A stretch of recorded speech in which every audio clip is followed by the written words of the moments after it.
Okey, dalam Alakat Pagi waktu ini di Bernama Radio 24. Bagi anda yang ingin terus serta bersama dengan kami, anda boleh hubungi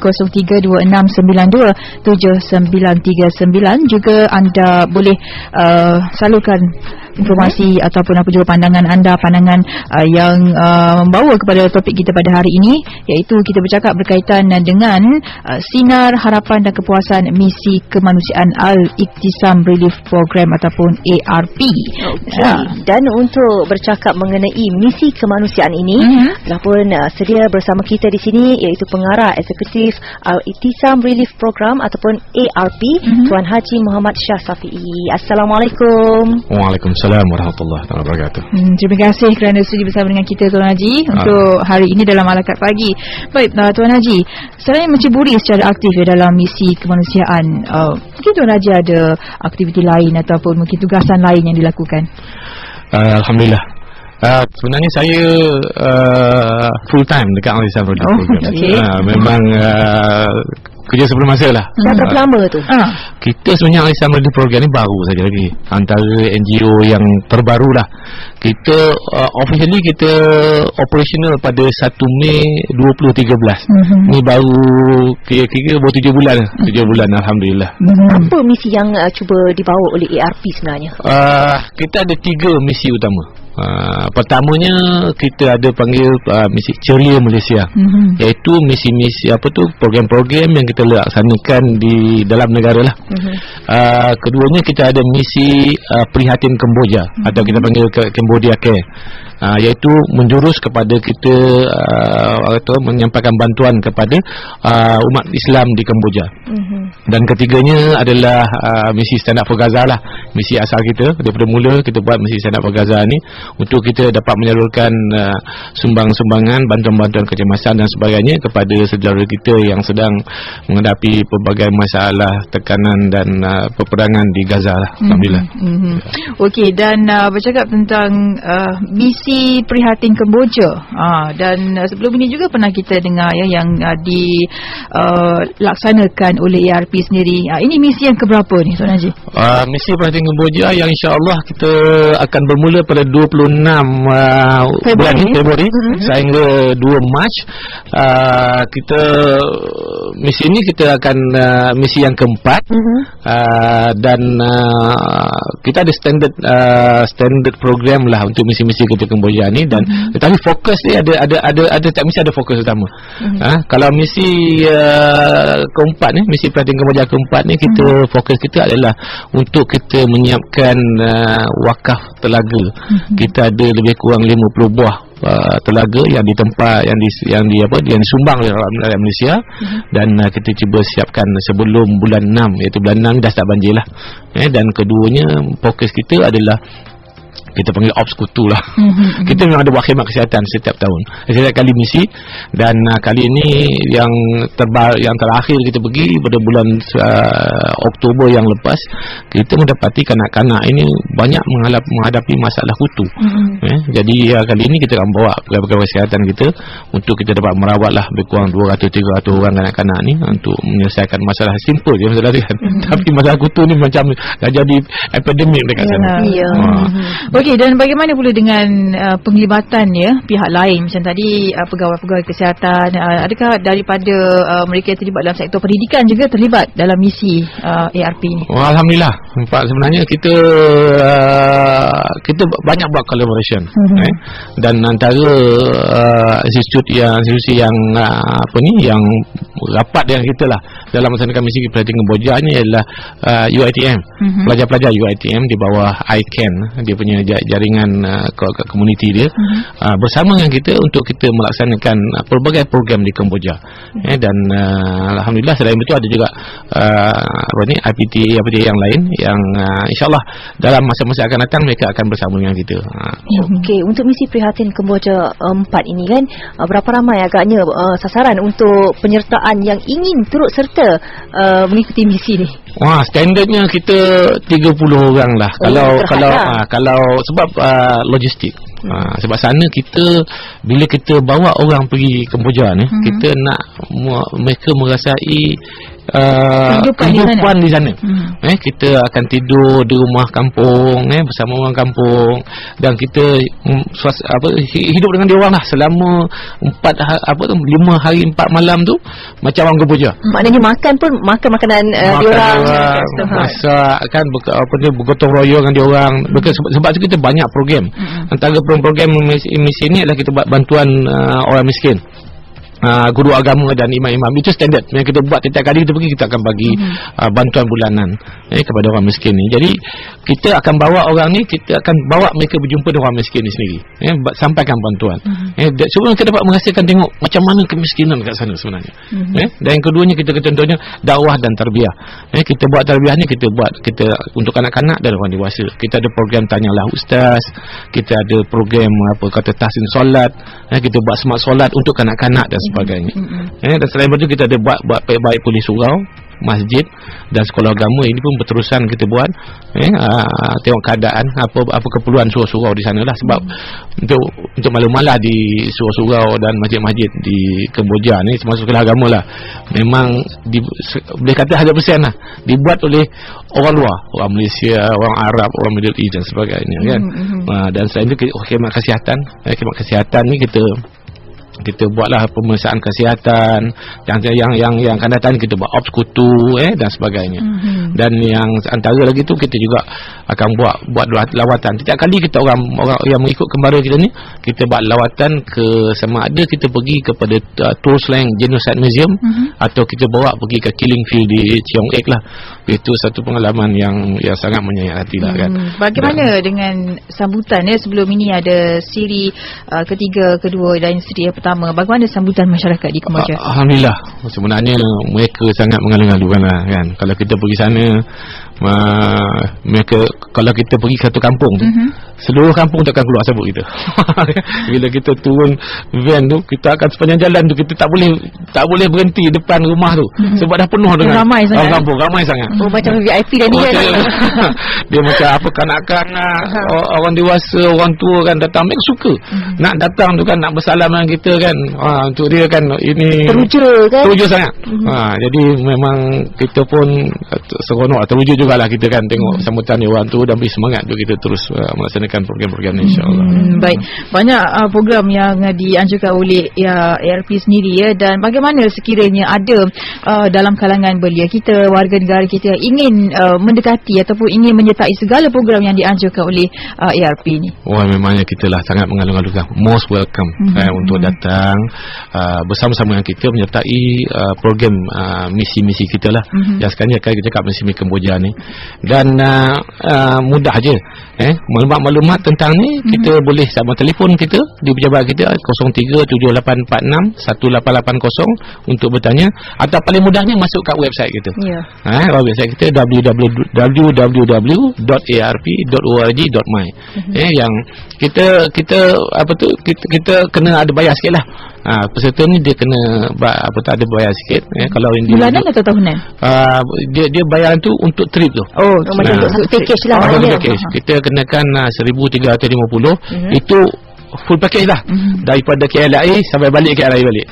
Berapa hari berapa malam tu? Kita selalunya kita pergi 5 hari 4 malam. Lama. 5 hari 4 malam. Jadi kita selalunya kita pergi over the weekend. Jadi pendek sikit lah dia punya cuti kan. Jadi kita pergi tu sampai ke sana, dan kita mula buat program kita daripada pagi sampai malam lah. Tapi selalunya memang memenatkan. Tetapi setakat ni alhamdulillah dah 3 misi tahun lepas. Kebanyakannya peserta kita nak join balik, nak ikut kan, nak sertai lagi. Dan bagaimana pula dengan keadaan ataupun aktivis ARP sendiri, Tuan Haji, sekarang ini? Kita alhamdulillah kita dalam ARP ni kita ada 7 orang. 7 orang ahli lembaga pengarah yang turut terlibat secara langsung melaksanakan program-program ARP. Cuma mungkin untuk para pendengar sekalian, kita insya-Allah dalam sedikit masa lagi kita akan membuka keahlian kepada ARP. keahlian. Jadi sesiapa yang nak jadi ahli boleh memohon untuk jadi ahli kepada ARP dan terus jadi volunteer dan peserta dalam misi-misi kita. Yang mereka yang minati misi-misi kemanusiaan lah. Misi kemanusiaan ni memang seronok nak buat. Tapi ada berapa ramai ahli ARP? Kita belum buka lagi. Belum lagi. Kita akan buka dalam sebulan lagi kita buka. Sebab kita ni baru sangat lagi. Baru 7 bulan ya. Jadi apa yang mendorong Haji juga ARP sendiri untuk membuka peluang untuk orang ramai menjadi ahli juga pada Haji sendirilah kan? Apa yang membuatkan Haji rasa macam rasa tak puas hati juga, akan tetap nak juga buat misi-misi nak ada yang terbaik lagi juga, nak juga kan? Mula-mula dulu buat kita mencebur diri dalam misi kemanusiaan ni suka-suka je. Saya tak ada apa buat sendiri kan, tak ada NGO. Dan setelah first misi kita pergi ke Gaza dan melihat sendiri kerja-kerja kemanusiaan, bantuan kemanusiaan yang dilaksanakan di Gaza, dan kita lihat sendiri orang Gaza tu yang memang mengharapkan sokongan daripada orang Islam. Tak kira di Malaysia ke mana ke, dan juga lepas tu pergi ke Kemboja pun sama. Terlalu banyak perkara yang kita perlu bantu saudara-saudara Islam kita, terutamanya lah di banyak tempat lah yang kita buat sekarang di Kemboja dan di Gaza tu. Dan kita rasakan terpanggil lah untuk berusaha. Masa ni tengok kanak-kanak, tengok orang tua, dan kalau kita rasanya macam kalau kita laksanakan tu kita dah macam zalim kat kita diri kita sendirilah. Itulah dia. Itu yang saya pergi juga. Baik, dan antara lain juga aktiviti, saya tertarik Jana dengan program Ceria Malaysia anjuran ARP sendiri, iaitu program pautan kasih ARP Free Boutique. Mungkin boleh cerita sedikit berkaitan dengan butik. Free Boutique, ARP Free Boutique, namanya nampak pelik dekat, Free Boutique orang panggil kan. Sebenarnya ARP Free Boutique ini lahir sebelum bulan Ramadan tahun lepas. Saya pergi ke pusat zakat kan, saya melihat orang datang ramai minta zakat dalam keadaan tak tentu lagi dapat zakat, dengan macam-macam sebab lah.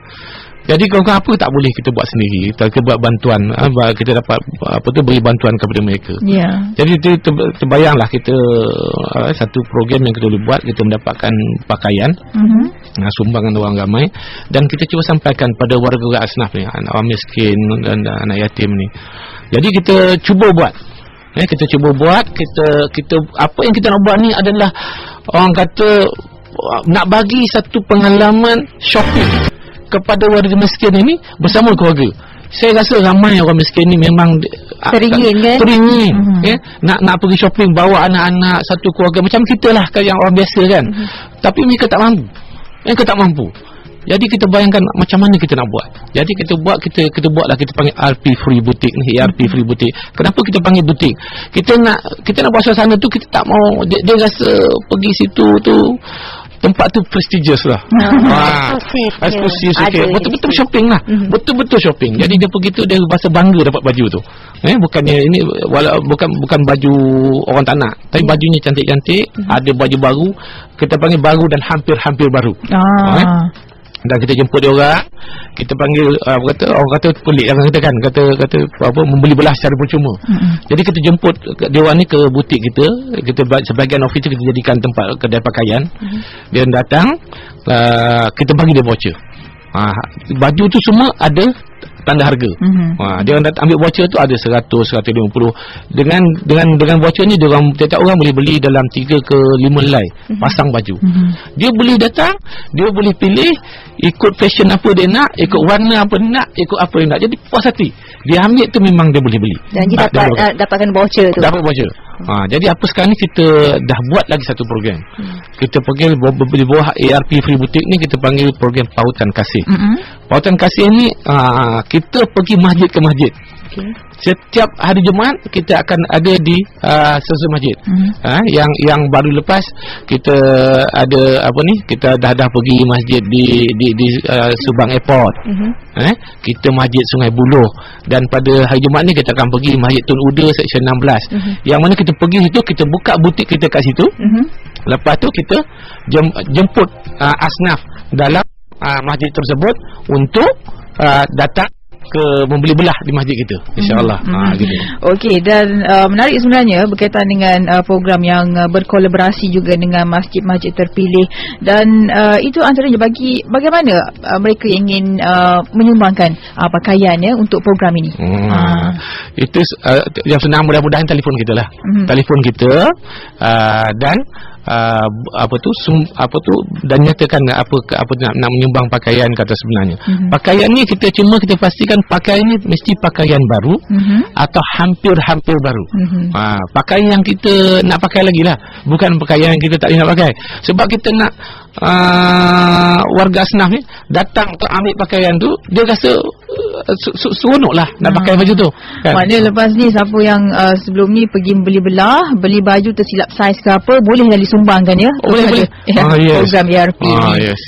Baik. Dan bagaimana pula dengan penglibatan masyarakat setempat berkaitan dengan perkara ini? Adakah dilantik wakil masyarakat setempat untuk mengumpul sumbangan-sumbangan seperti ini? Setakat ni kita tak lantik lah, kecuali bila kita ada collaboration. Maknanya mereka kalau nak menyumbang terus ke ARP. Dan kita akan datang bawa, dan kita, atau kalau banyak sangat kita berdekatan, kita boleh ambil lah pakaian tersebut. Baik, Tuan Haji, kita ada pemanggil di talian, Encik Alias. Assalamualaikum. Waalaikumsalam warahmatullahi wabarakatuh. Ya, sebagai dahulu saya ucapkan sabas dan tahniah lah kepada Tuan Haji ya. ARP ya? ARP. Okey, sebenarnya saya agak-agak perlu lah mendengar. Jadi ada beberapa pertanyaan Tuan Haji ya. Yang satu mengenai bahasa. Adakah apa masalah bahasa kita dengan negeri yang dilawati tu lah. Okey, yang kedua, saya tengok di Malaysia ni banyaklah NGO yang seumpama lah dengan ARP ni menganjurkan berbagai program ke luar negara. Jadi kadang-kadang kita rakyat marahan bawahan seperti saya ni agak-agak keliru jugalah, mana satu yang yang lebih lebih menonjol, dan adakah ini satu gabungan daripada beberapa NGO supaya tidak bertindih program-program itu. Dan itu saja. Assalamualaikum. Assalamualaikum warahmatullahi. Jadi dari segi bahasa lah. Pertamanya bahasa ni kalau di Kemboja tak masalah sangat. Sebab ramai orang Kemboja ni dia datang bekerja di Malaysia. Sebab orang Islam Kemboja ni dia tak ada sumber ekonomi di Kemboja. Dia orang datang kat Malaysia, belajar pun di Malaysia. Jadi ramai yang boleh bercakap Melayu. Dan kita pula menyediakan kata kita punya pembantu lah daripada orang Kemboja ni. Sebanyak dirinya daripada ustaz-ustaz yang belajar di Malaysia balik ke Kemboja, dan mereka ni akan jadi pengiring kita. Ada masalah, dia orang sentiasa bersama dengan kumpulan kita. Kita ada 3 orang, 4 orang, dan setiap satu kumpulan kita ada lebih kurang 10 orang, kita akan bagi satu pembantu. Kalau di Gaza, di Palestin ni ramai orang boleh cakap Inggeris. Mereka utamakan foreign language. Terutamanya bahasa Inggeris. Mereka merasakan bahasa Inggeris ni membantu mereka untuk keluar dunia, ke dunia lain kan. Jadi insya-Allah kita ada masalah dari segi bahasa. Pasal berkaitan dengan apa tadi, banyak ramai pernah NGO ni. Sebenarnya setiap NGO dia ada fokus dia sendiri. Dan mereka specialize dengan apa yang mereka buat. Dan mungkin sebenarnya banyak sangat yang perkara yang perlu kita buat. Jadi pertindihan tu benda tu luas. Dan setiap orang kena ambil peranan. Yang apa yang NGO yang ada kat Malaysia sekarang tak cukup lagi nak laksanakan program-program di banyak sementara diarahkan di Gaza, di Palestin, di Kemboja dan banyak lagi. Jadi tak ada masalah pertindihan. Tapi ada juga NGO yang bergabung. Kita pun sedang merancang untuk bergabung dengan NGO lain untuk sesuatu program lah. Tapi setakat ni kita belum finalize lagi. Dan kita terbuka untuk bergabung kepada misi-misi yang common mission insya-Allah. Tak ada masalah dari situ. Okey, Tuan Haji, berada di Kemboja contohnya, ada atau tidak ARP mendengar rintihan ataupun permintaan daripada masyarakat di Kemboja sendiri yang mereka terlalu nakkan sangatlah, contohnya berkaitan dengan kemajuan ataupun yang pendidikan yang diharapkan dibangunkan oleh ARP. Apa yang telah pun dipenuhi oleh ARP setakat ini? kepada masyarakat di sana? Sebenarnya banyak sangatlah yang di permintaan mereka. Sebab dia kalau kata nanti saya lebih fokus dekat Kemboja sekarang ni. Harapan mereka adalah kita boleh membantu macam mana nak menaik taraf kehidupan mereka. Nak bagi satu peluang untuk mereka dapat mencari rezeki. Sebenarnya tapi dari segi the bigger picture adalah kita tempat-tempat fokus kita ni di Kampung Cham, tempat fokus kita ni adalah kita nak create satu industri pelancongan tempatan yang mana kita antaranya tentang sebuah masjid warisan berumur 100 tahun yang dalam keadaan daif lah. Dan kita cuba baik pulih masjid ni dengan kos $150,000 dan kita nak jadikan dia salah satu daripada selain dia digunakan oleh penduduk kampung untuk keperluan mereka adalah untuk tourist attraction sebab unik, cantik sangat dia punya tu kan. Dan kita cuba develop dia orang punya craft tangan yang simple yang mereka boleh kerjakan, usahakan untuk menambah pendapatan.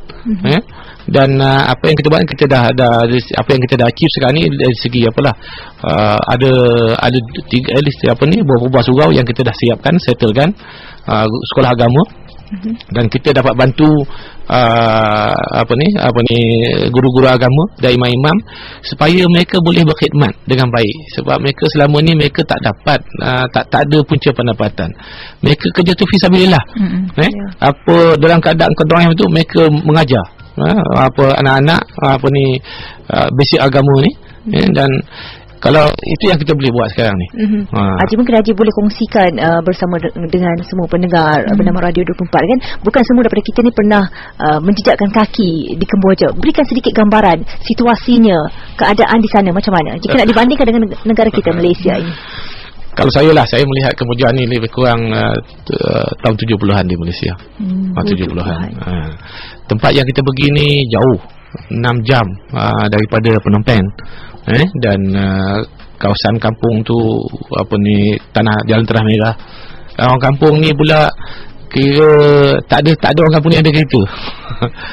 paling baik pun basikal. Itu pengangkutan utama. Pengangkutan utama. Dan mereka bagi kereta kuda kan dan sebagainya. Dan elektrik ada tapi banyak terputus-putus. Itu sebab kita kalau pergi sana kita nak makan malam kena makan malam siang.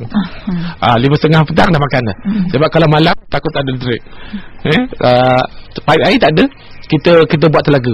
Sana kita ada satu program kita adalah buat wakaf telaga. Jadi kita buat telaga mereka untuk bekalan air bersih. Sekolah teruklah. Sekolah kalau kata sekolah kerajaan pun nak kata tahun 60-an rasa saya sekolah tahun 64. Saya rasa sekolah saya cantik lagi daripada sekolah yang tu. Tapi semangat mereka untuk meneruskan kehidupan dan belajar. Dia orang memang bagi peluang. Dia orang cuma nak ada peluang saja. Bagi peluang mereka akan bekerja dengan yang belajar akan belajar, yang bekerja akan bekerja sungguh-sungguh.